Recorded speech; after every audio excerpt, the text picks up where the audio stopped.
Welcome, ladies and gentlemen, today at our seminar in which we celebrate the launch of the book Evaluating NATO Enlargement, followed by what I'm sure will be a thought-provoking discussion. My name is Tim Swijs. I'm the Director of Research of the Hague Center for Strategic Studies. Before I will elaborate the structure and content of the seminar, I just want to hand the word to my colleague, Paul van Hoofd, who will say a little bit more about how this fits within our overall programs. Paul. Thanks, Tim. Hi, I'm Paul van Hoofd. I'm the Senior Analyst at the Hague Center for Strategic Studies, and I'm also the Chair of our initiative on the future of transatlantic relations. And as part of this initiative, we're hosting a series of events, of which today's webinar is one of them. But we're also hosting the Transatlantic Dialogues. That's an in-person event here in The Hague, for which we were also happy to welcome Jim a few months back. But also part of that series of speakers was Emma Ashford.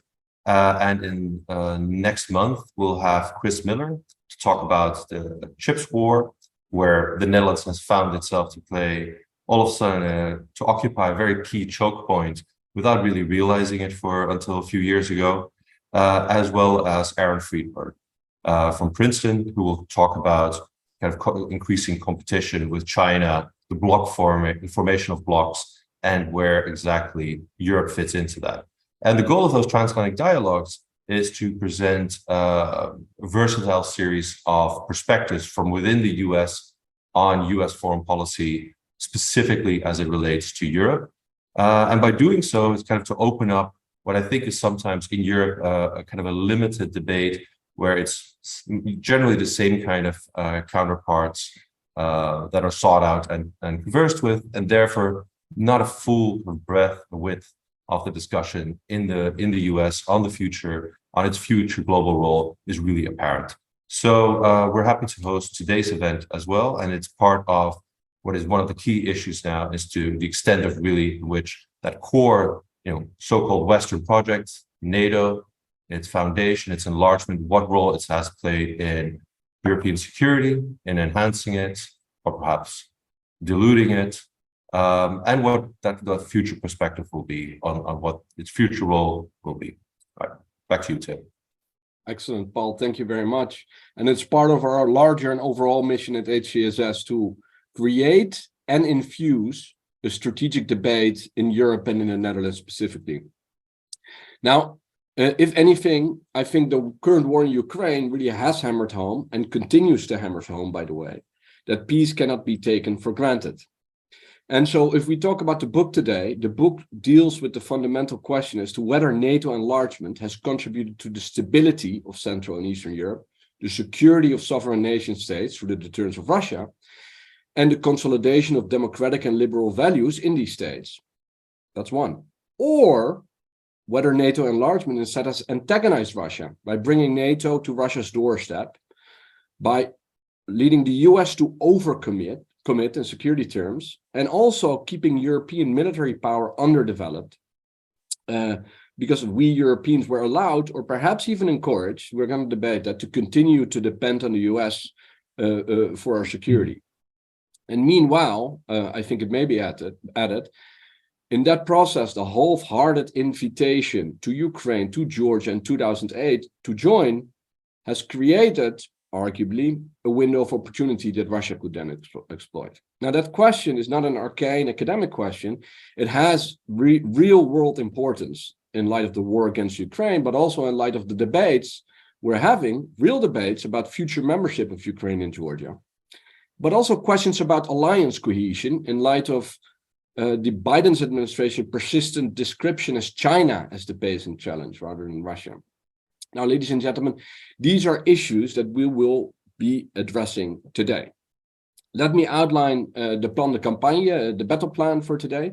We'll start with a 10-minute contribution by Anne van Soest, the director of the Atlantic Commission.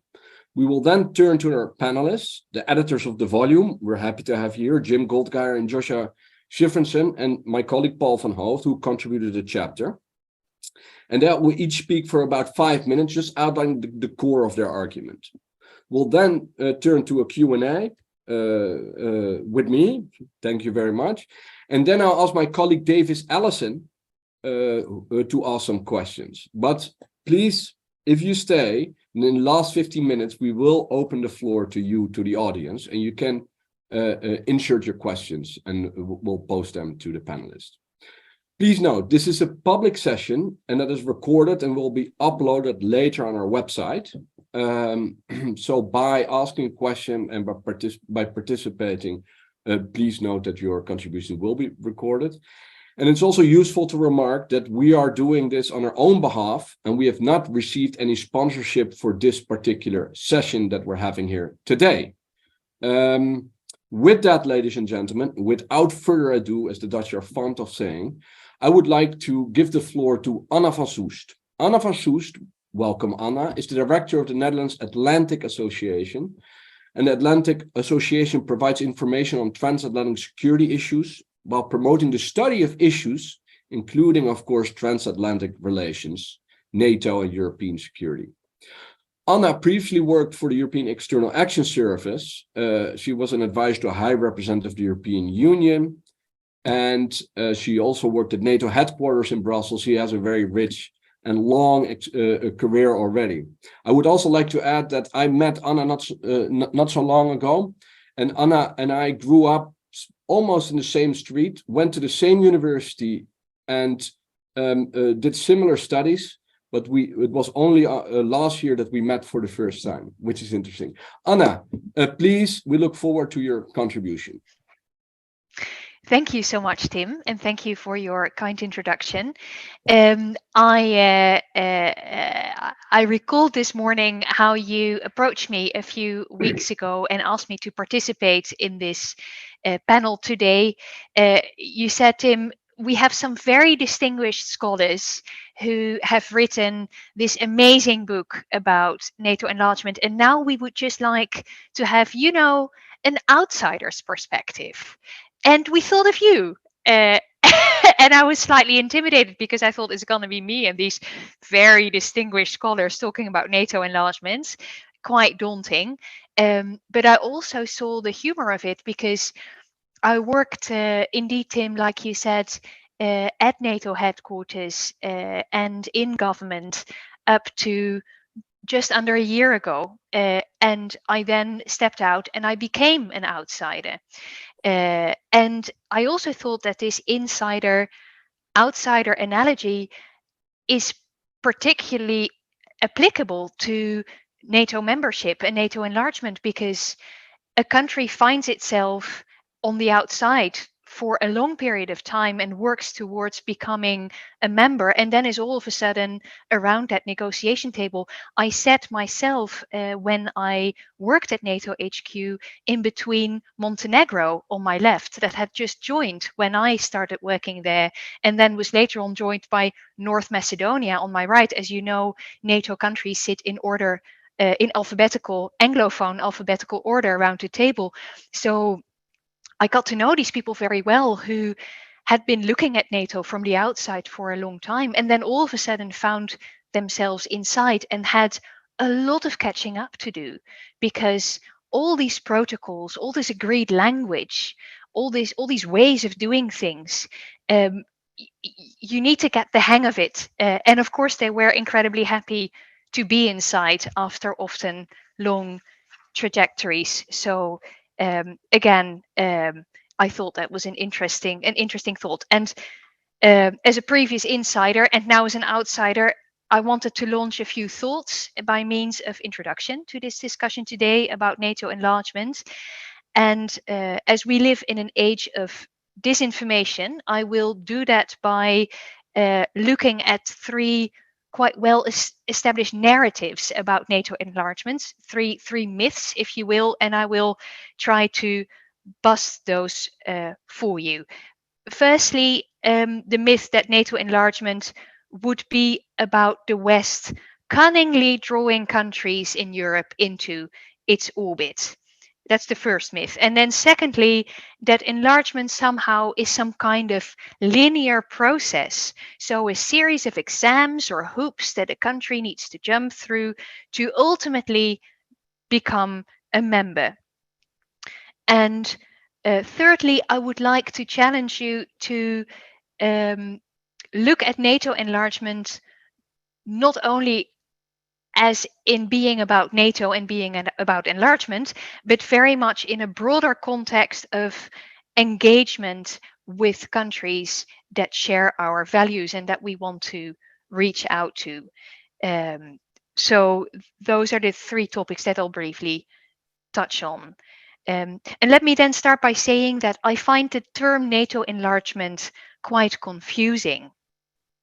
It indicates somehow that the agency is fully on NATO's side, as if there is a group of people in Brussels and in Washington that are constantly scanning the European continent for potential new members.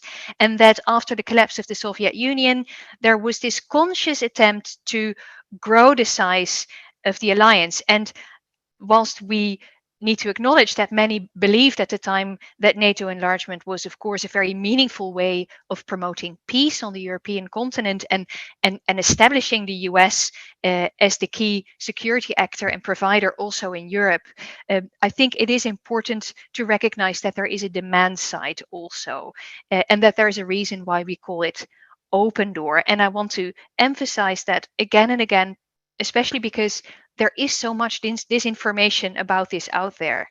And it is also very important as we look at this topic in a historical perspective and discuss the question, and that you will, of course, do later, on whether expansion has damaged the relationship with Russia throughout the years. A second myth or a narrative I'd like to address is this idea as of NATO enlargement as a linear process, as a trajectory with different stations, and then ultimately you get to the membership action plan, which, by the way, in my understanding, is not a plan. It's a status that comes sometimes with an annual national program with some kind of plan, but it's a status, and then you're almost there. And once you've got map status, then it's only a matter of time and you'll be in. And I find that narrative not very helpful, because for me, NATO enlargement is really about a process and not necessarily about an immediate end goal. And it's about crafting that relationship between NATO and aspirant countries. And it's not so much a linear process, but much more a menu of options for discussion. And there's plenty of historical examples for this, of course. There is the Partnership for Peace. There is a whole range of different defense capacity building activities with countries like Georgia, like Ukraine, like Bosnia-Herzegovina. There is different forums that have become established, the NATO-Ukraine Commission, the NATO-Georgia Commission. So there is this whole range of ways in which NATO can engage and deepen and grow this relationship on the path to accession and membership. And it's really important to be aware of this as we are approaching the peak of this discussion about Ukraine's membership wish. And I would say that whilst not denying the Bucharest promise, let us please have an open mind and look at all these options and be creative and come up with a package that really deepens this relationship as we move towards the summit in Vilnius in July. And then thirdly, as I said earlier, is NATO enlargement only about NATO and enlargement? Well, not necessarily, because in today's world and in a context of shifting power relations, of an increasingly multipolar world, NATO enlargement is also one of the tools that we have to engage and reach out to countries with whom we share a value base. And this means that as insiders and as policymakers, we need to look at all these different tools that we possess to offer countries outside of our established structures access to our community of values. And this is not only about NATO, it is equally about others. And I just want to mention the European Union here, because the European Union, of course, has its own path to membership, has its own instruments to engage. And as I am an outsider now, I'm allowed to zoom out even further. And I would want to say that apart from NATO and the EU, there is an increasing host of other structures and ways of engaging with those global partners that we feel we want to engage and speak to and deepen our relationship with. There is the European political community that is meeting again in Moldova next month. There is, of course, the Ramstein format for the coordination of military aid to Ukraine. And I just wanted to put on the table here that in the world that we live in, and given the changed security environment, making use of all these different multilateral structures and maybe inventing new ones if the existing architecture doesn't give us the ways to engage that we need is important and also very interesting to explore further. So I'll leave it at that and over to the very distinguished scholars on the other side. And thank you so much, Tim and Paul, for the invitation today. And thank you, Anna, for those remarks and for setting the scene. I think you touch upon a number of very important issues that I'm sure our panelists will pick up on. The role of agency of NATO vis-a-vis the role of agency of these nation states and aspiring members. The issue of linearity and incrementality versus punctuatedness, and the way in which we can emphasize and conceptualize and design the nature of these partnerships with members, but also more broadly in other frameworks are all, of course, extremely relevant. So thank you for that. I think, Jim, it is then up to you to kick us off. Jim is, of course, Jim Goldgeier, ladies and gentlemen, is a visiting scholar, and let me read it, at Stanford University Center for International Security and Cooperation. He's a visiting fellow at the Brookings Institution and a professor of international relations at the School of International Service at American University, where he served as dean from 2011 to 2017. His most recent books here are the books that we're discussing today: Evaluating NATO Enlargement, from Cold War Victory to the Russia-Ukraine War, together, of course, with Josh Shifrinson, and Foreign Policy Careers for PhDs, a practical guide to a world of possibilities. I'm going to buy me a copy and give it to my PhD students, Jim, which he's co-authored with Tamara Kaufman-Wittes. Jim, the floor is yours. Can I ask you to take 5 minutes and explain your views that you've developed in the book together with Josh? Great. Well, thanks so much, Tim and Paul. And it's really appreciate the invitation from the Hague Center for Strategic Studies for this event. It was great to be with you in person in February, and hope to get back again soon. Anna, that your remarks would have made such a great chapter. I'm sorry that we didn't have that included in the volume, but maybe for future work we can fold that in.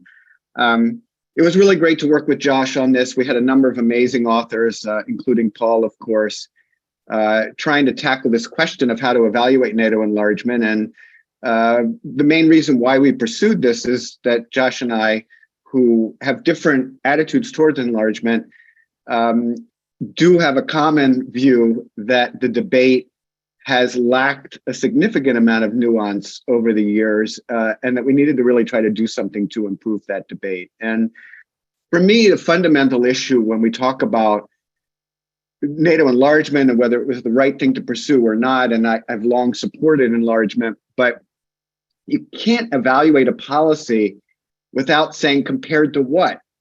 All policies have pros and cons, as did the policy pursued, but the same is true of the alternatives. And one of the things Josh and I have tried to do in our work is to try to explore what those alternatives were.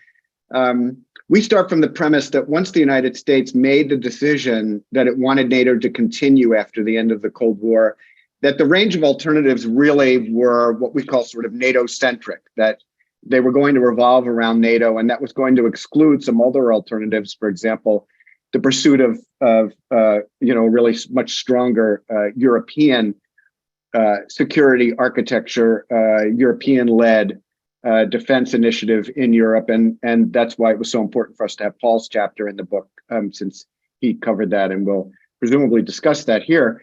So we've looked at three different alternatives. One, that NATO could have chosen to focus on Partnership for Peace and kick the can far down the road on NATO enlargement. Partnership for Peace was designed to create ties to all the former Warsaw Pact and former Soviet states.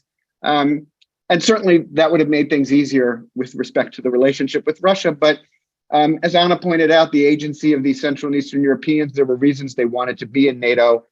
NATO is, by its founding treaty, an institution that has an open door policy, Article 10, to exclude those countries would have created a whole host of problems and not addressed some of the major security needs that they have. A second alternative could have been to invite Russia to join. And this was something that was discussed on and off between 1991 and 2001. Yeltsin floated it at times. Putin early on floated it. Because of the open door policy, the United States and its partners also floated it as a possibility down the road. Hard to imagine, of course now it's impossible, but even in the 90s, it was difficult to imagine it. Again, that would have potentially alleviated the issues with Russia, but it would have created significant challenges for NATO as an institution. I think the alternative that I'm most focused on and most interested in is sort of what we could call some enlargement, but not as much as occurred. And Josh and I, for example, on this, have had lots of conversations. And I've long taken the view that I think is expressed most eloquently by Bill Burns in his memoir, The Back Channel. Burns, current CIA director, who wrote in his memoirs a few years ago that he felt that the first two rounds of enlargement, the 1999 and 2004 rounds, were irritating to the Russians, but were accepted, and that they contributed so much to European security. And in his view, the problem, which he was warning about from Moscow when he was ambassador, was the 2008 Bucharest Declaration that Ukraine and Georgia will become members of NATO. A declaration that provided them with no real path, but he was concerned about the provocation to Russia. I think it is unfortunate that the Bucharest Declaration was issued. I would say it's an interesting question today, and I'll close by just saying that my own views on the possibility of, or the prospect of Ukrainian membership, the desirability of Ukrainian membership in NATO have evolved. I opposed the Bucharest Declaration. I thought that it was unnecessarily provocative. I think at this point to talk about Putin didn't need provoking. The problem is the imperialist views that he has, the belief that these other territories belong to Russia. In my view, Russian imperialism is the central problem for European security today. And the question is, how can Russia become a post-imperial state if it doesn't give up on these imperialist desires?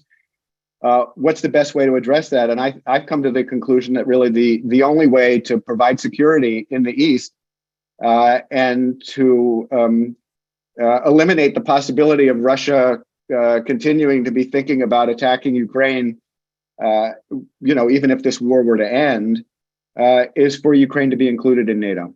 And so I hope the alliance will actually be pursuing that in the coming months and years. Thank you. Thank you, Jim.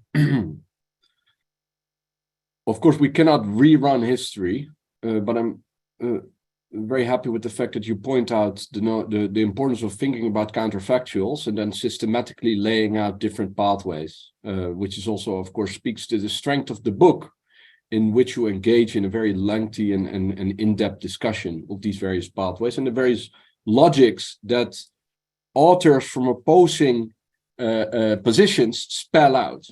So I think that really nicely bridges towards you, Josh. Before I give you the floor, let me say a few words about your background. Joshua Shifrinson is an associate professor of international relations with the University of Maryland School of Public Policies. His research focuses on international relations theory and international security, great power politics, US foreign policy and grand strategy, and diplomatic history. And what I admire and respect and appreciate, Josh, is your commitment. You spell it out on your website, but I've read it first on to connecting actual historical research with IR theory, which is really sort of bridging the gap between the different disciplines. Josh has authored, among many other things, but his big first book was published, I think, in 2017 or 2018 by Cornell University Press, Rising Titans, Falling Giants, How Great Powers Exploit Power Shifts. Josh, please take the floor and share your views with us. Great. Thank you, Tim. Thank you, Paul, for having us in. Anna, Jim, thank you for your wonderful opening remarks. What I thought I would do is give a little bit of background to the volume itself, highlight where Jim and I, still continue to disagree, but hopefully in productive ways, and then pivot to Paul's discussion, where he'll be talking much more about a future-oriented conversation. So, as Jim alluded to, we've known each other for years, and we've had very productive disagreements about NATO enlargement, right? Speaking to the value of open dialogue and open disagreement, we've disagreed about many things about NATO enlargement, but agreed at a very basic level that NATO enlargement requires much more rigorous analysis than was being given, than was the case even prior to the recent war. And so when Jim approached me suggesting that we really look in detail at the history of NATO enlargement and its consequences, one of the key insights wasn't just to break down what the range of options were for European security, but also ask the question, for whom was NATO enlargement beneficial or problematic? And on what issues in what ways was NATO expansion a good thing or a bad thing? One of the important insights that Jim alluded to is not just that NATO expansion itself, NATO enlargement itself, limited the range of options for the future of European security, but that it carried different implications across different thematic areas for different actors. And across the volume as a whole, I think we have found that NATO expansion was a real boon for Eastern European security. And here Anna's observation that many of these countries that were formerly in the Warsaw Pact or formerly part of the Soviet Union itself, were desperately seeking an anchor in the post-Cold War space. And in that sense, NATO enlargement was a real boon for them.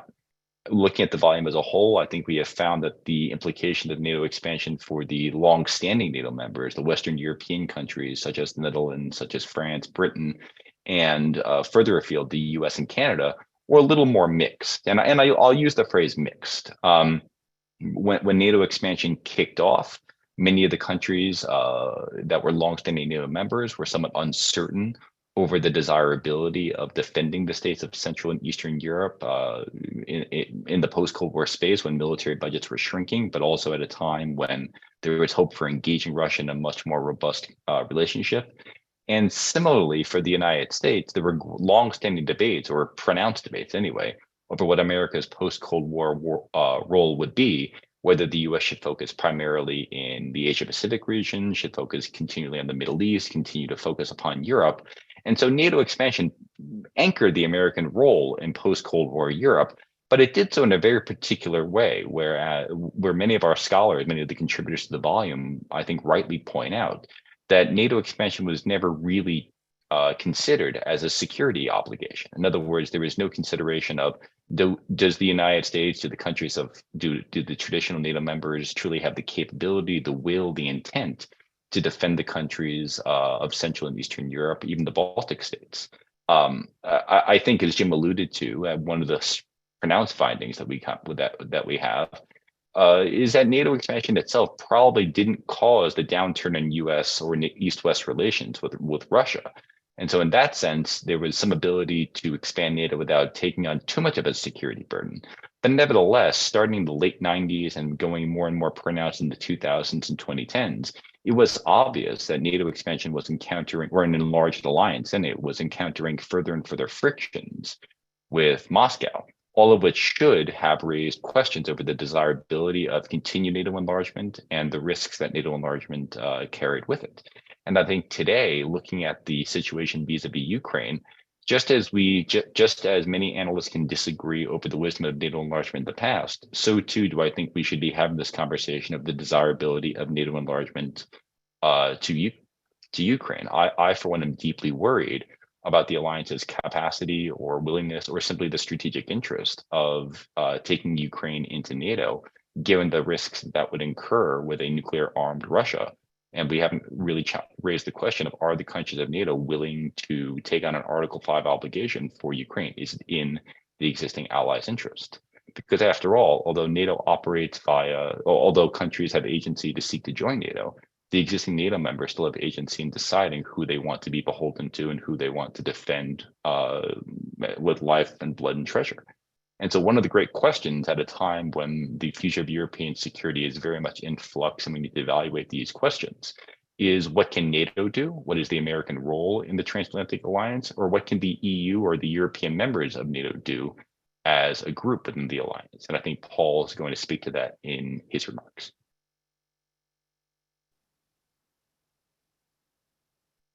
Thank you, Josh. And ladies and gentlemen, I hope you noticed that we have the two authors of one volume expressing opposing views. And I think I wanted to underscore that, which is just great, because it speaks to the need to have an intellectual, honest, and open debate, and which is what these two gentlemen have done. So kudos for that, and we need more of that. Let's just pivot immediately on to you, Paul. Paul is my colleague at HCSS. Paul is a senior strategic analyst at HCSS. He's the chair of our Europe in the Indo-Pacific Hub and our initiative on the future of transatlantic relations.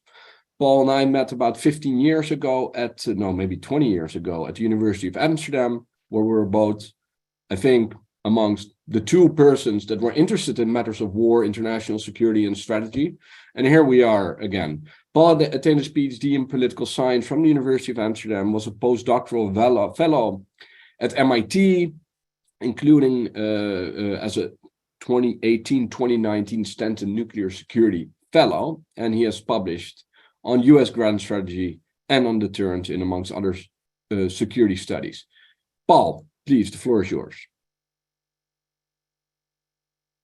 Excellent, Tim. Thank you for that introduction. And yes, we're essentially a handful of people who have cared about hard international security of our generation. So thank you, Josh. Thank you, Jim, for again setting up the special issue and setting up the volume and kind of touching upon some of the points we can talk about today.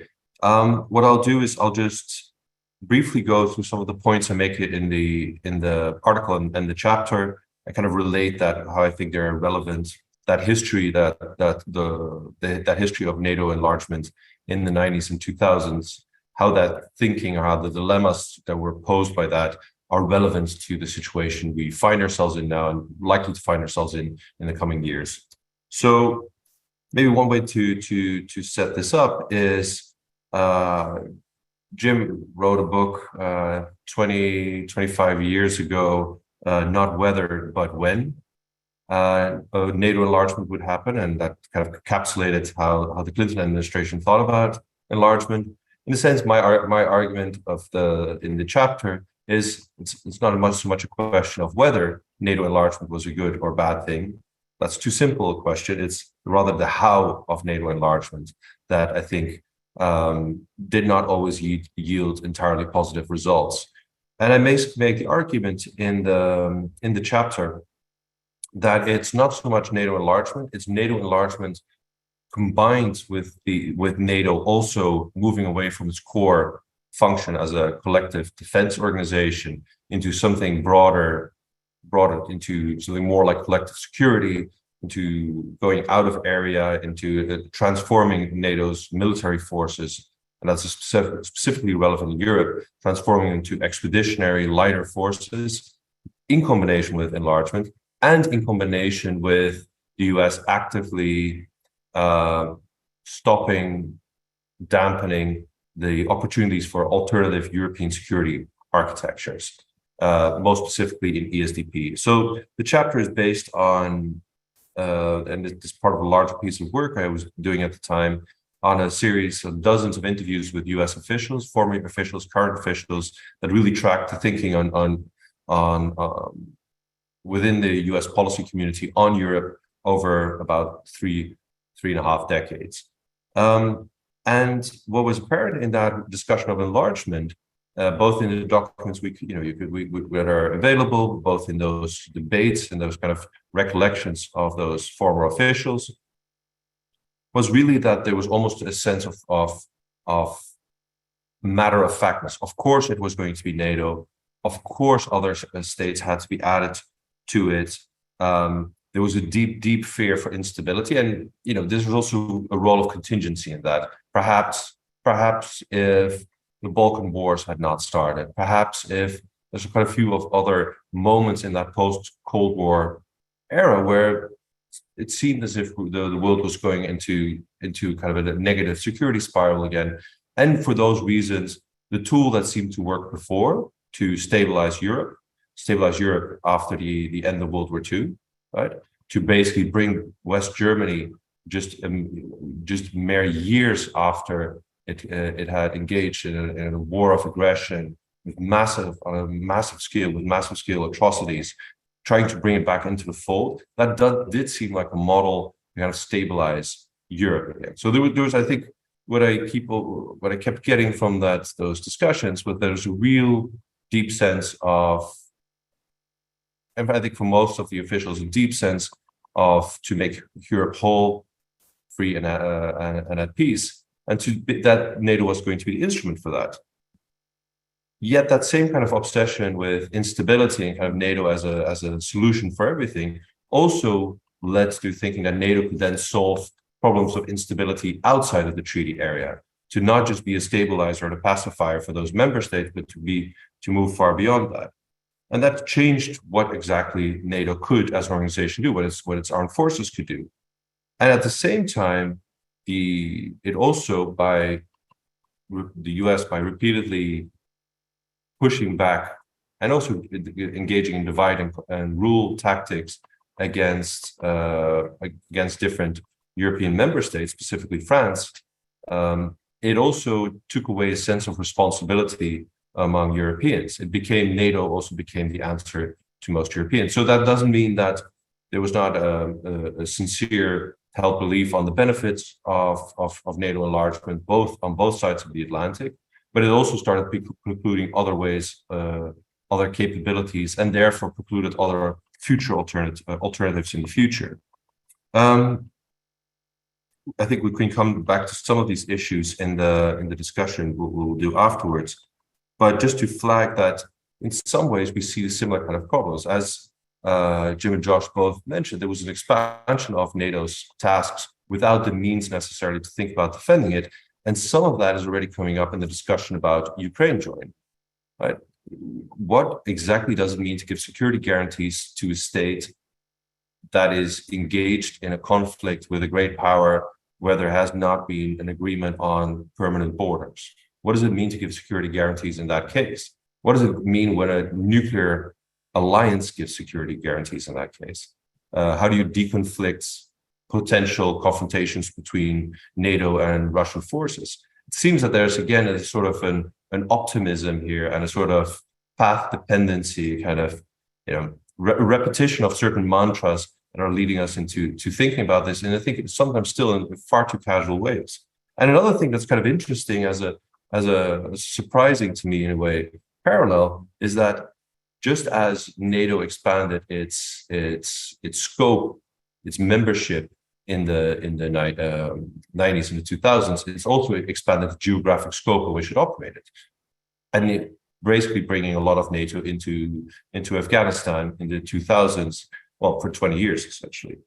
And now there's a discussion of, well, NATO might also be an alliance or a framework or something to put European engagement in the Indo-Pacific in. And that is, again, sort of splitting resources, splitting mental attention, taking on certain challenges that it doesn't seem that this alliance or its armed forces are really in any way designed for or can be made ready for anytime soon. And at the same time, there is, as Josh mentioned, there is a discussion in the US, which I think is not really penetrated in Europe yet, of dividing, doing more to encourage European strategic autonomy, however we want to frame this, basically to give the US more maneuver space. But that's not an entirely coherent effort right now, insofar as there is even an effort, because most of the reflexes are still on the US side to make sure that the US is kind of the primary power here and make sure that all the roads go through Washington. So there's real parallels that also surprised me, as the chapter is essentially an update of an article that was published 3 years ago. But as I did the update, as just the parallels of stretching into what would look to be future European NATO behavior are quite apparent and quite concerning. And I'll leave it at that note. Thank you. Super. Thank you, Paul. Okay. Thank you for very clearly laying out the broader contours and the key threats in the overall debate. Let me kick off with some questions. But first, I don't know why, perhaps YouTube guessed that we were having this meeting, but 2 or 3 days ago, somehow I was offered that little clip of the dramatic meeting between Lavrov and Hillary Rodham Clinton, in which she offered Lavrov the reset button. And she offered the reset button, it's 2009, as a sign that the Russia-US relationship would be reset and they would go off on a more peaceful and constructive path. But ironically, the button didn't say reset, as many of us know, it said reload. And it wasn't far from the truth, so to speak. The question here presents itself whether the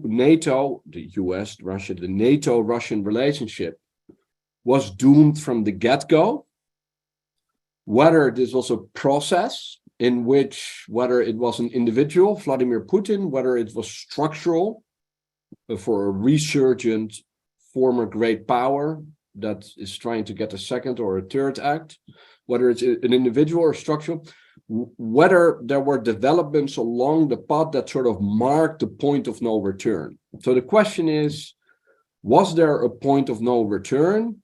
And if so, when was that? And how should we conceive of this path that we've seen over the past 3 decades or so? It's a difficult question, I'm aware. Jim, I would like to put you on the floor and share your views. Great, thanks. And of course, it's a really important and great question. And I'm really pleased in the book that we have several chapters from different perspectives on whether or not NATO enlargement should be blamed for the downturn in US-Russia, Western Russia relations. There's no question it contributed to deterioration, but there are a range of views expressed in the chapters. My own view is that there were so many things that contributed. If we're just looking at the US and Russia, there were so many things that contributed to the deterioration. And if we think, for example, just about the first 2 rounds of enlargement in 1999 and 2004, Poland, Hungary, and the Czech Republic coming in 1999, and then the big bang of 2004 that included Estonia, Latvia, and Lithuania. There were other things that were far more serious in the US-Russia relationship at those moments. In 99, the Kosovo War was a much bigger deal for US-Russia relations than NATO enlargement. If you look at the declassified memorandum of conversation between Clinton and Yeltsin throughout Clinton's time in office that have been declassified on the Clinton Library website, the discussions over Kosovo are far more severe and intense than any conversations they had about NATO enlargement. And in 2004, Putin was much more concerned about the color revolutions and the belief that the United States was stoking these and was out to get him, as well as the US-led invasion of Iraq without UN Security Council authorization, coming on the heels of the NATO attack against Serbia to protect Kosovo that was also done without UN Security Council authorization. So there's just a lot of things going on. And then, of course, on the Russian side, the increasing authoritarianism. And as I said before, the fact that Russia, the imperial mindset, the belief that these territories around it belong to it is a central problem in European security and remains so. I just make two comments on the reset that I think are important. One is that the reset was predicated on the idea that the Obama administration had coming in, that the US had made mistakes and would adjust its policy as the Obama administration came in, that it would step back from the pursuit of Ukrainian and Georgian membership. It would turn away from the Bush administration decision on a particular missile defense program, and so there was an effort.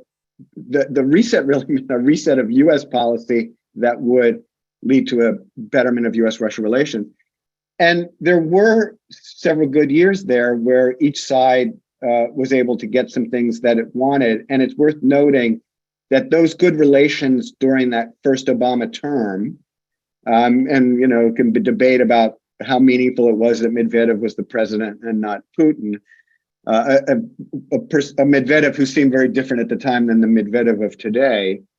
Note that reset occurred after the Bucharest Declaration of 2008. And so good relations were possible even after something that clearly had been damaging to the US-Russia relationship. So I don't think there's any one cause of the deterioration. And I think there were things that the US did that angered the Russians. And of course, the Putin turn to authoritarianism and the belief, again, this imperial belief that remains so embedded in Russian thinking. It's not just Putin and it's not just the elite. It's clearly deeply embedded and remains a problem. Super. So it's on the one hand deeply entrenched, and on the other hand, there was a clear process, and you highlighted a number of events that contributed to the deterioration. Josh, would you like to chime in? Yes. So I want to underscore what Jim said. Number one, that NATO expansion, NATO enlargement unto itself was not the singular cause of the downturn in East-West relations, right? I think it's very easy to get it wrapped up into this narrative. I think it's beyond the shadow of a doubt now that NATO enlargement as a policy unto itself was not the singular cause of the downturn. And there are a number of chapters in the book that speak to this issue from multiple facets, and they all come to the same basic conclusion.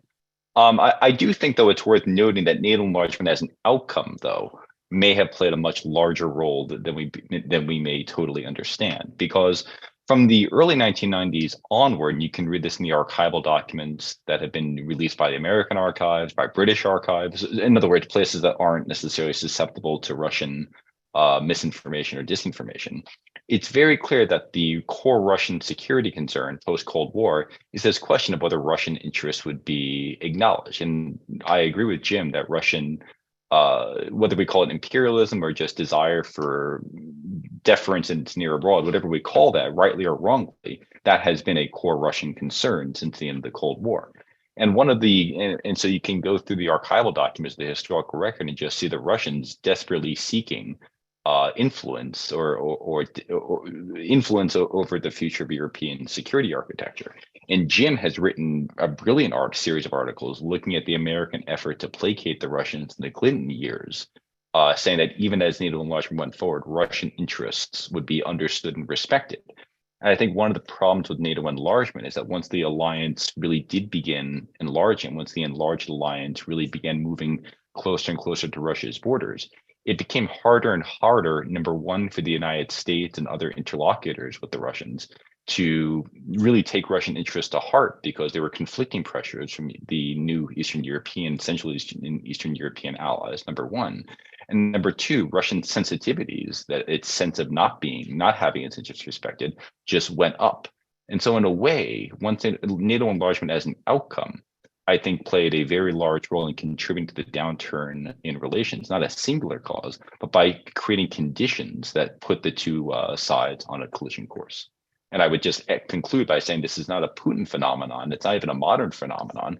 Even in the Yeltsin years, we see Russian policymakers desperately trying to convey the concerns on this point. So much so that in the late 1990s, the British even begin complaining to the Americans that the Russians were feeling that their interests weren't being respected or weren't being acknowledged, and this was causing potential problems as we were looking toward what became the 03 and 04 rounds of enlargement.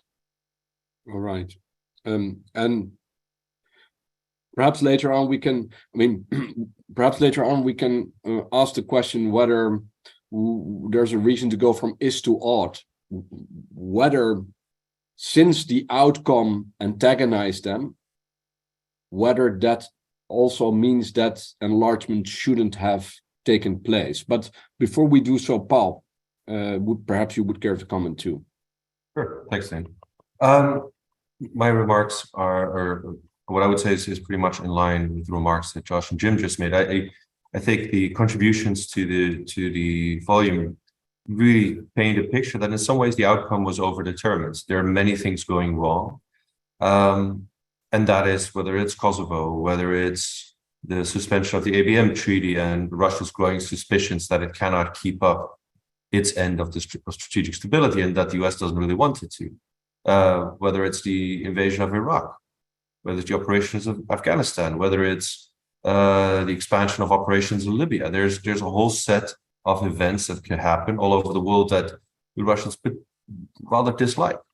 Now, the question is, does that mean that NATO enlargement was a bad idea? No, not by itself.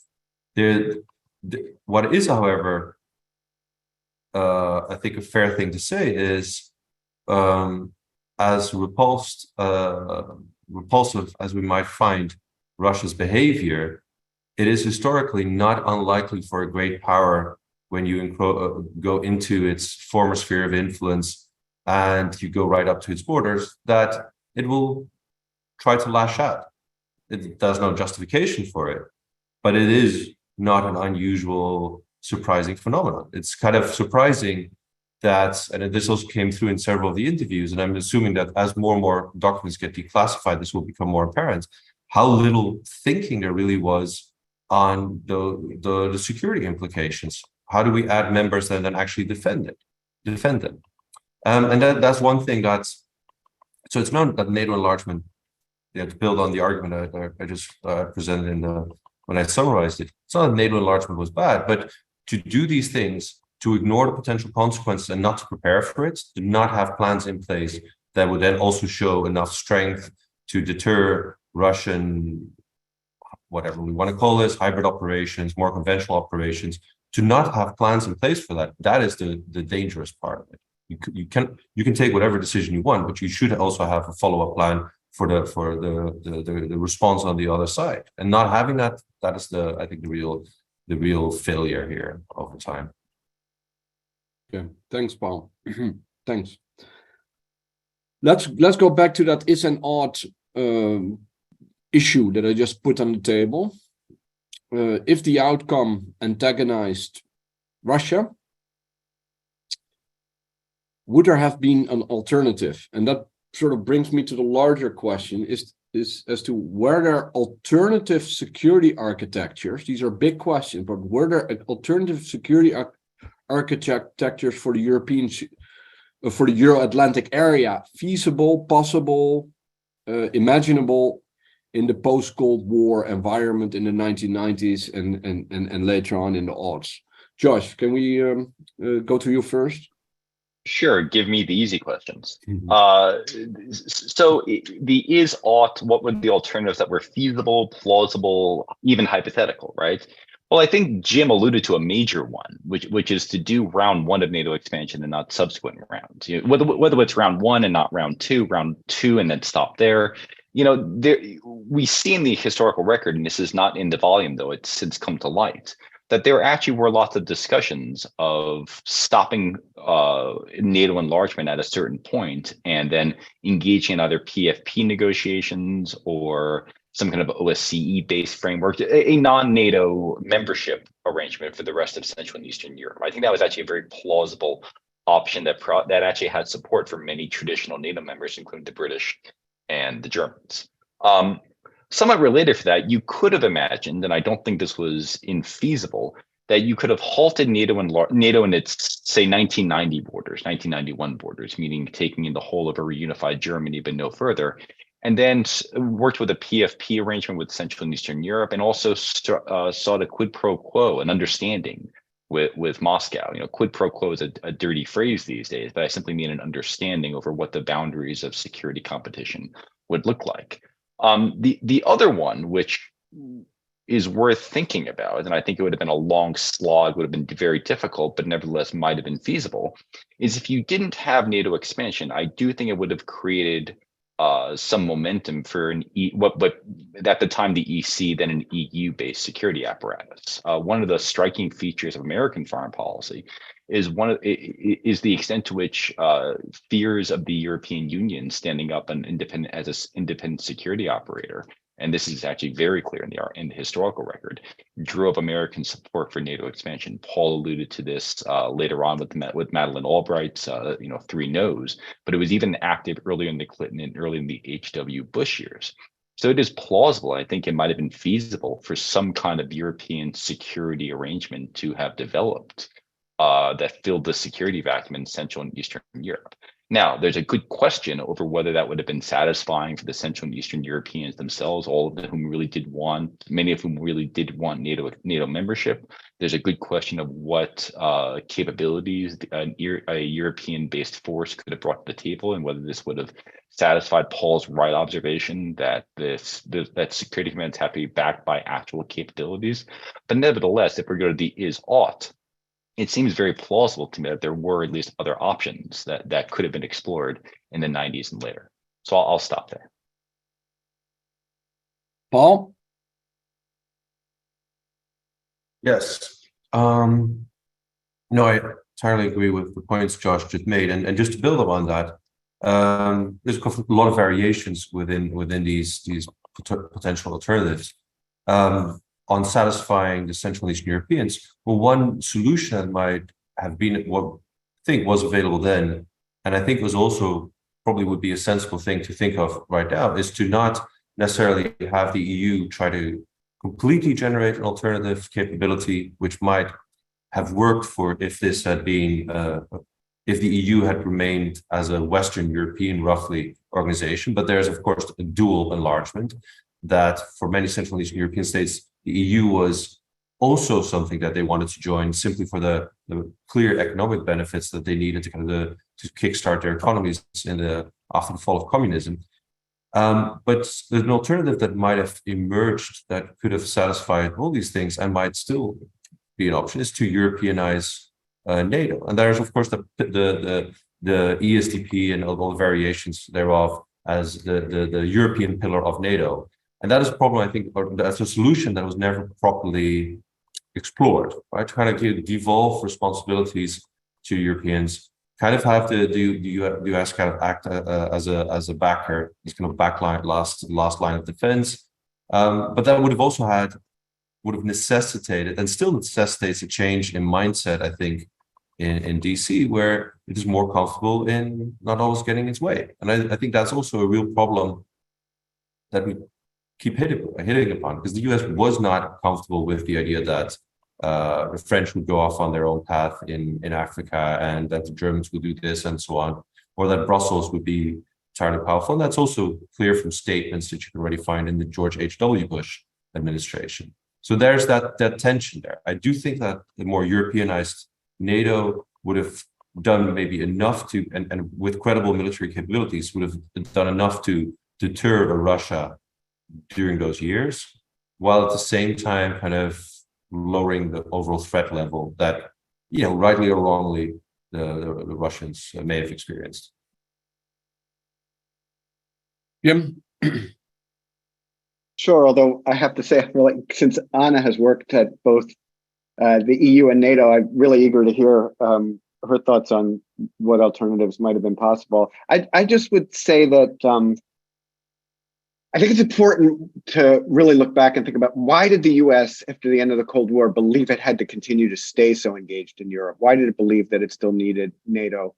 Part of it was the US's conception that, it should be dominant everywhere, but it was about the lessons of history from a US standpoint. And in the George H.W. Bush administration, I think you could just sort of boil it down to, post 1919 bad, post 1945 good. This idea that, when the US left Europe after the end of World War I, and then you had a Second World War 2 decades later, and a US decision to stay after World War II, and helped ensure security and stability and prosperity in Western Europe. And so Cold War ends, lots of uncertainty. And so this sense in the US, oh my gosh, like, we're going to have to stay engaged because otherwise Europe just can't manage its own security affairs. And I think 30 some years ago, there were good reasons to think this. There was nervousness about the implications of German unification. There was the fact that Europeans were not able to manage the situation in the Balkans and the wars that erupted there. But I think, we really need to think about today compared to then. One of the things that this current war has highlighted is how dependent Europe really is on America for its security. And it's in my view, it's too dependent. And I think that's partly because the United States, for too long, encouraged that dependence in a way, or discouraged more independence, more strategic autonomy. And I think that, this isn't 1990, 1991. Clearly, the United States has an important role to play going forward in Europe. But the United States and the Europeans, in my view, should want a more robust European role within NATO, within European security, as Paul suggested. Okay. Thank you, Jim. Anna? This is a really interesting discussion, and of course, spot on for the situation that we're facing today as well. What alternatives are there to membership, and to the alternatives that have already been mentioned? I wanted to add, just support in terms of security guarantees by one ally, by a small group of allies. It's something that might have been considered at the time. Training, assistance with equipment, with knowledge, this sort of trust fund activity that we've seen for Ukraine that has proven incredibly successful with hindsight. I think it's interesting to look at those alternatives from a historical perspective. But a question that I'd like to bounce back at you guys is, could NATO enlargement have been done in a different way, in a way that would have been more agreeable to Russia? And looking back, could we now say we would have needed more consultation, or more of a sign of sort of understanding and hearing the concerns and finding ways to channel those concerns into safeguards and agreements? So curious to hear your view on that. And then, yes, Jim, on the EU, the EU at the time, and you're talking about 1999, 2004, was still very much focused on its role as a trade bloc. And it might be interesting to ask the question now, could a higher level of economic integration at the time have done something in lieu of NATO membership? Free trade agreements, association treaties. It's always a bit painful for us here in the Netherlands to talk about association treaties when it comes to Ukraine. But there was, of course, already at the time, in the absence of a common European security and defense policy, a whole range of trade-related instruments that might have helped and counterbalanced some of the power relations in Europe at the time. Thank you, Anna. Let's keep that question as to could it have been handled slightly differently and would have that altered the outcome for later, because I think Davis Allison is also going to talk about some of these issues, but thank you for underlining it. Allow me as a chair one sort of remark. If I look at historical models, I see at least 3 models that you could follow if you think of a security order following the collapse or the defeat of a great power. One is simply the sort of the Roman Carthago model, right? Ceterum censeo Carthaginem delendam esse, utter defeat and destruction, and the great power is gone, so it can't re-rise again. That wasn't an option in this particular case. Not for reasons of values and norms that we have, and not for the fact that Russia, as the successor of the Soviet Union, still had nuclear weapons. Second, there is a sort of post-Napoleonic model, right? In which you deal with a defeated power by entrenching him, embedding him in a framework, surround him not by small powers but by middle powers. Mind you, there was the Netherlands with Belgium for a while as a power in the middle, and then on top of that you have the concert of great powers to sort of regulate if things go awry. And yes, that didn't happen either. Quid pro quo is a terrible word these days, as Josh pointed out, and we weren't ready to do that. And then there's the sort of the liberal order and integration idea, something that we pursued following the Second World War with Japan and Germany. And I think it's fair to say that so in this broader economic realm and democratic realm, this model, to the extent that it was even pursued, also failed. So you could say that across the 3 options, we didn't really succeed at creating a security order in the Euro-Atlantic area that is sustainable, as we see today on our Eastern Front, I would say. So I want to pose the question to the 3 panelists before I'm going to go to Davis, because we've also asked we also promised the audience some questions, and they're already popping up in the Q&A. So I would encourage our panelists to take a look and perhaps also touch upon them in their answers, because they're interesting. But the real question here that I think everyone is keen also to hear about is, was what eventually happened, was that worthwhile? Was that a good thing? Did NATO enlargement lead to security, lead to democracy, or lead to something else? Or instead, was it not worthwhile? And did it have a negative effect? Let's tease that out. Paul, this time we're going to start with you. So, all things being equal, for Europe, it was worthwhile. That's the simple answer.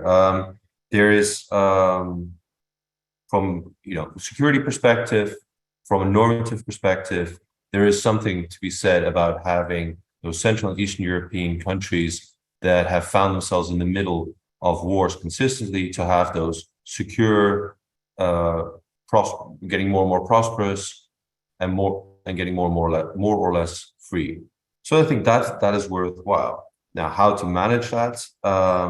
That's a different question. I think it overall delivered a vast amount of benefits to a vast amount of people. So that's a good thing. Now, to kind of bring in maybe a little bit of Anna's question here as well. I think this is also, could it have been managed better with Russia? Well, I think we overestimate our own agency and we underestimate everybody else's agency. And that's kind of just a human feature. So was the idea that we would bring them into a liberal order, was that, I think, a sincere belief for most people, most involved most of the time? I think so.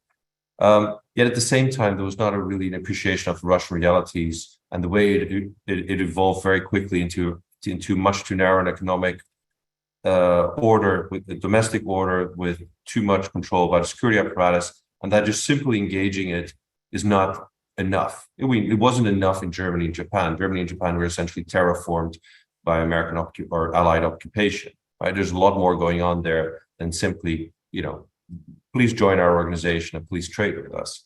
So I think in some ways that was, we overestimated the power of our own ideas and how much we just doing a few things and saying we have good intentions, doing other things that might have been perceived as bad intentions would all have a positive effect, and then kind of ignoring the fact that everybody else has plans as well. Thank you, Paul. Jim, was what eventually happened worthwhile? And please also specify from which point of view it was worthwhile or wasn't worthwhile. Yeah, well, one of the reasons why I've long supported NATO enlargement is that I just think it had enormous benefits for European security, broadly speaking, particularly, of course, for the Central and Eastern Europeans, but I also think that created security in Western Europe as well. I think enlargement, for example, the first round of enlargement was very important to the Germans. Germany did not want the eastern border of Germany to be the eastern border of NATO. And so they were very eager for Poland to join. And I think it has been important for Europe. And one of the reasons I also support enlargement is I don't think relations with Russia would look hugely different today in the absence of enlargement. So I take the benefits and think, well, it did contribute to a deterioration, but I don't know that things would have been hugely different with respect to Russia. I also think it's important, coming back to Anna's points, that and the role of the EU, which was hugely important, of course, in Central and Eastern Europe and contributing to developments, positive developments in Central and Eastern Europe. I'm not so sure that the EU could have enlarged as it did if it hadn't been for NATO enlargement. Certainly something that Helmut Kohl said to Strobe Talbot that NATO enlargement was important for paving the way for EU enlargement by ensuring security and stability.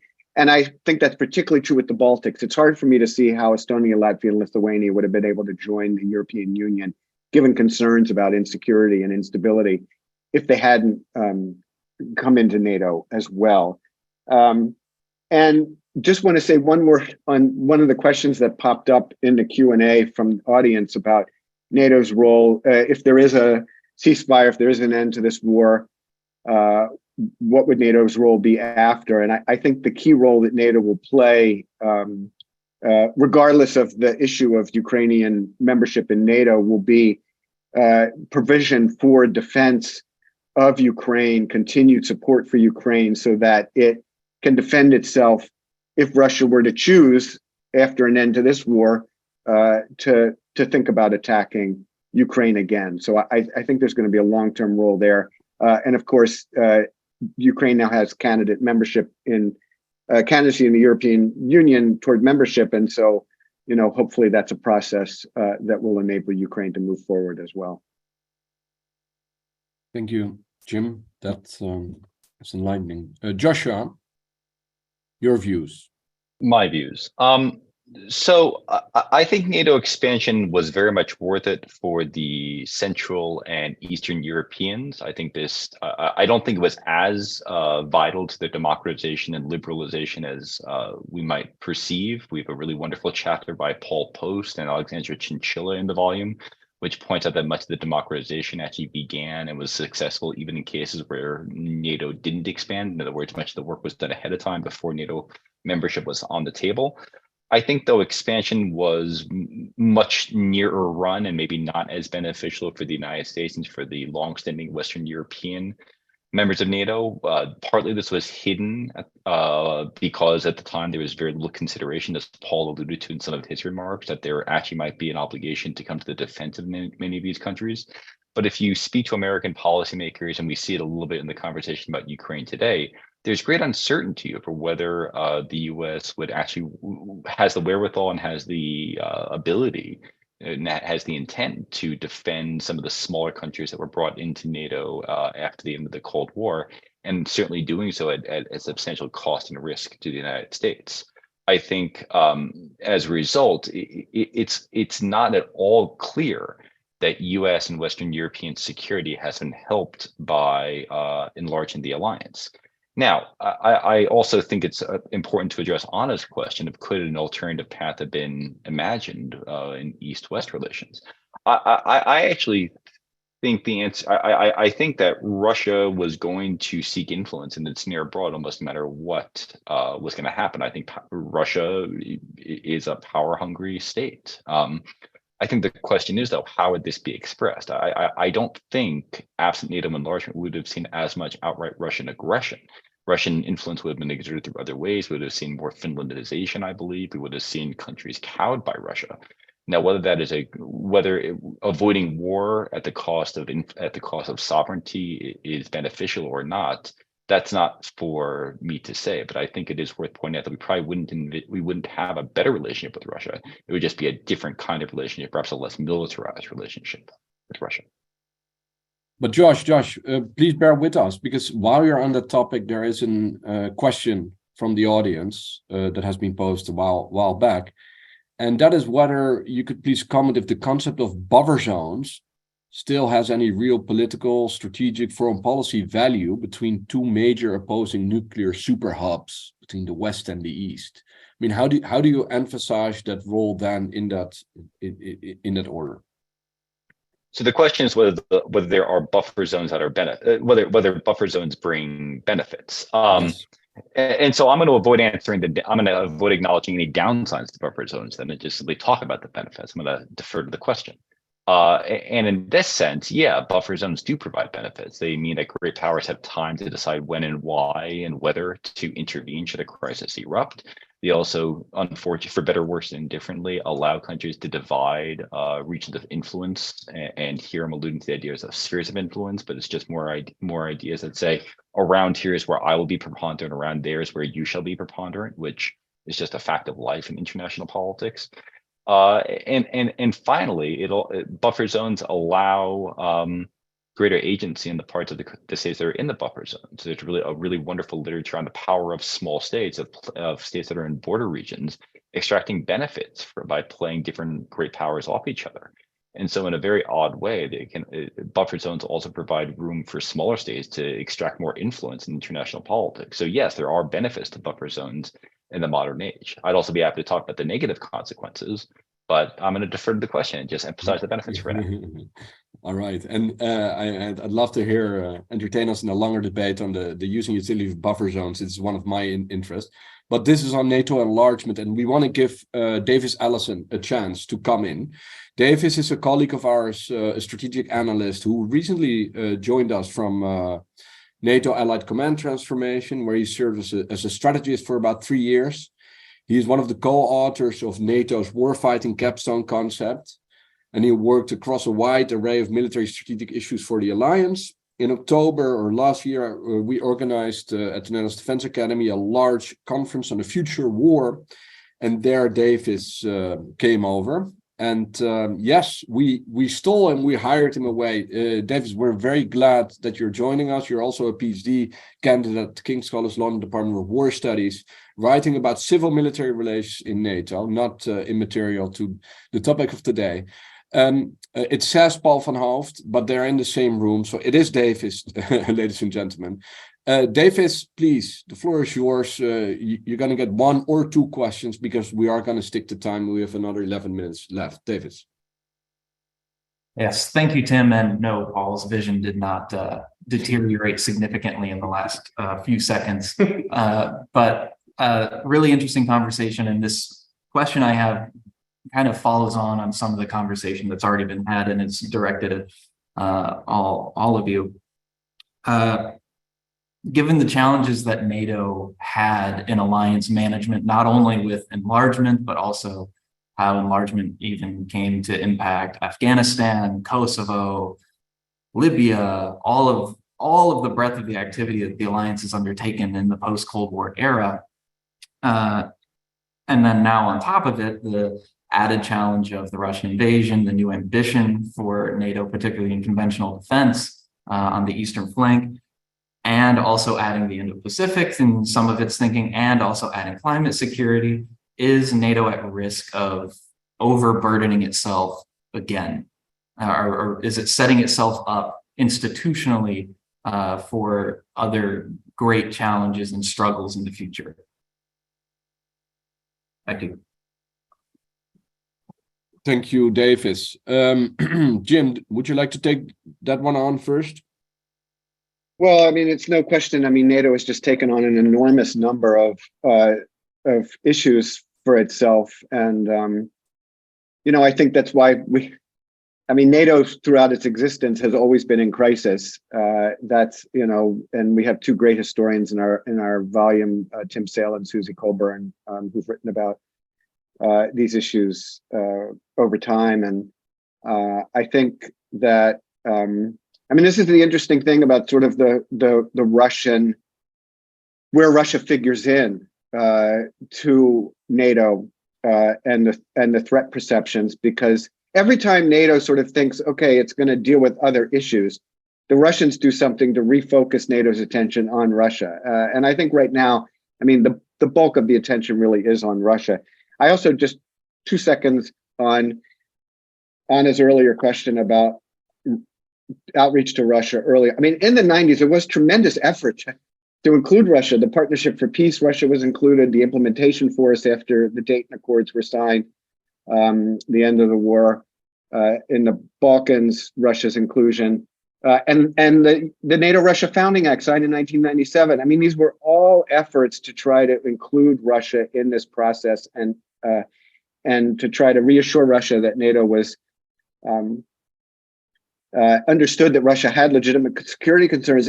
I believe today, if Russia said it was content to live within its 1991 internationally recognized borders, and that it wanted the legitimate security interest recognized of a Russia within those borders, I think NATO would be eager to work with that Russia to try to ensure that Russia's legitimate security interests are acknowledged. Again, the issue is that Russia has designs on territory that don't belong to it. Okay, thank you, Jim. Paul, over to you, but perhaps you can also, in your answer, talk about the interrelatedness between the Atlantic theater and the Indo-Pacific theater. There's also a question from someone in the audience. What about Europe being drawn into an extended war? And that really also feeds into the question that Dave has just posed, as to, is there a risk of overburdening and overstretching, or is there not? Paul? Sure, thanks. I think the short answer is yes, there's a risk of overburdening and basically repeating some of the mistakes that were made 25 years ago. I think kind of it also builds on what Jim just said, which is beyond all those conciliatory gestures towards Russia, we should also not forget that at the same point that NATO was enlarging, Europe, I alluded to it before, but Europe was also demilitarizing in many ways, right? It shifted to what was supposed to be, Tim, you remember well what kind of discussions we were having in the Netherlands 10, 15 years ago, which was all the future of the military is going to be peacekeeping, maybe some counterinsurgency, humanitarian relief efforts. It was a kind of a self-reinforcing kind of narrative that the future of European military power was something completely different than actual fighting and deterrence. Now, in a sense, at the cost of the Ukrainians, but in a sense, the good thing about that war is that it's underlined what NATO is actually for, which you need to provide security to its members. That is the simple, if you can't do that, then why do you exist, right? Now, is NATO going to do too much? Yes, because it's again going into this whole thinking about, well, now it's a catch-all, it's become the hammer for every nail. Right? We want to do political, military coordination, strategic coordination about the European role in the Pacific. Well, let's bring NATO into that part. Okay, we want to think about climate change. Well, sure, well, we're already talking here, so let's include that as well. That is not what it's for. And I think that is not a smart way to use a key strategic resource, and it dilutes it. And I think, and I point that out in the chapter, and in some ways, I'm not entirely sure if I can entirely prove it, but I also think that associating NATO with Afghanistan, potentially now associating it with the Indo-Pacific, if you want to actually build domestic support in European societies to make a long-term structural investment in their own security, you cannot do that by going, oh, by the way, it's for the hills of Afghanistan, or no, it's for the it's for the artificial islands in the South China Sea. Those are all things that might be valuable, but you dilute the message entirely. And I think that's a real risk in there. So going beyond the resource we have, you also dilute the motivations you have to ask for those resources. Excellent. Josh. Well, so I would argue that not only is NATO at risk of overburdening itself, but NATO has already overburdened itself. It's not a future hypothetical. We've seen the very real problems that major NATO allies like Germany have had in supplying arms to Ukraine, for preparing for the possibility of hard military contingencies and hard defense contingencies more than anything else. And in part, this is because NATO, an enlarged NATO isn't just an enlarged security commitment, which has to be resourced, and prior to the most recent conflict, war seemed to be off the table, but also because there are vastly different threat perceptions inside of the alliance, right? And as we know, building up a modern military is an incredibly expensive proposition. There are guns versus butter trade-offs. And many of the European members, not wrongly, don't want to invest in this, given that they don't perceive large obligations or large threats, and the commitment belief that the US will ride over the horizon to the rescue. So I think NATO is not only at risk of, I think NATO has overburdened itself. And the real question is, whether this crisis will be a wake-up call for European defense investment. I'm actually increasingly skeptical of this. I buy the argument, and I believe the argument that every time NATO is at risk, Russia somehow screws things up and draws NATO's attention back on. But in a way,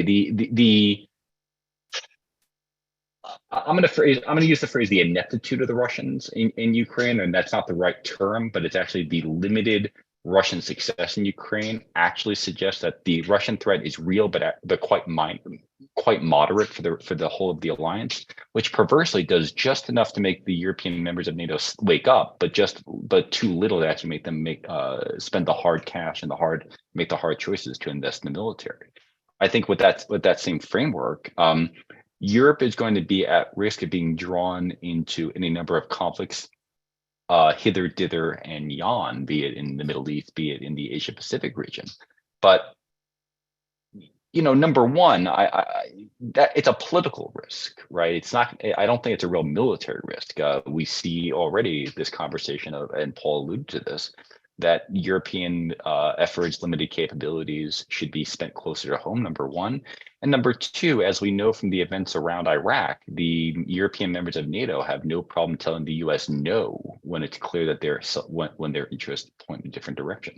So I think there is a risk of Europe being drawn into conflict so long as they are dependent upon the United States. But I also think there are a number of tools that they already have to say no to the United States. And if Europe actually stands up, the risk goes down even further.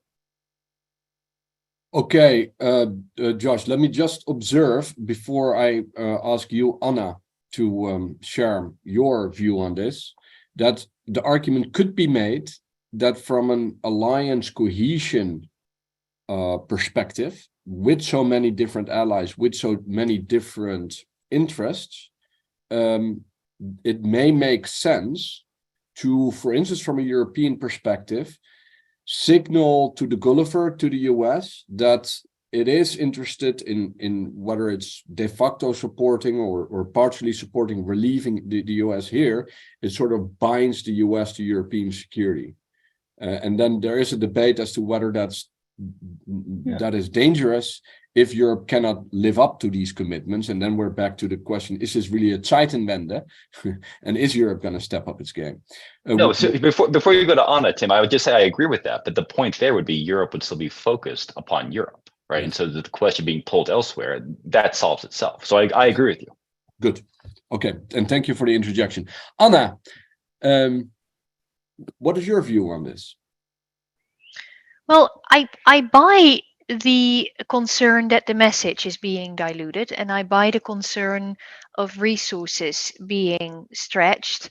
At the same time, I think the world that we woke up in after the 24th of February 2022 is a very different world, and we are going to see a real effort led by the US with the help of allies to build new frameworks for engagement. I had to just think about the Summit for Democracy, which took place earlier this year, but also to make optimal use of existing formats to reach out to others and to create new alliances and strengthen existing alliances. And it's not illogical to me that NATO is also part of this game plan, and that we're going to see the Asia Pacific partners in an important protagonist role in Vilnius in July, and that the AP4 format might be considered for something more durable and future proof. So I see the risk, but I also understand what is happening and why. And thank you, Anna. Ladies and gentlemen, we have gone beyond 5:30 by 1 minute only. Still, I want to thank our panelists for their excellent contributions. I want to thank our audience, not just for listening, but sharing their questions with us. And I think most of them have been addressed. And I just want to implore, if that is the term, I see many policy advisors and political advisors in our audience. I would definitely recommend you reading the book Evaluating NATO Enlargement, from Cold War Victory to the Russia-Ukraine War. That was it. Thank you very much. We hope to see you next time at one of our events. Have a great afternoon, evening, and for you guys, Jim and Josh, it's almost afternoon for you. See you next time. Bye-bye.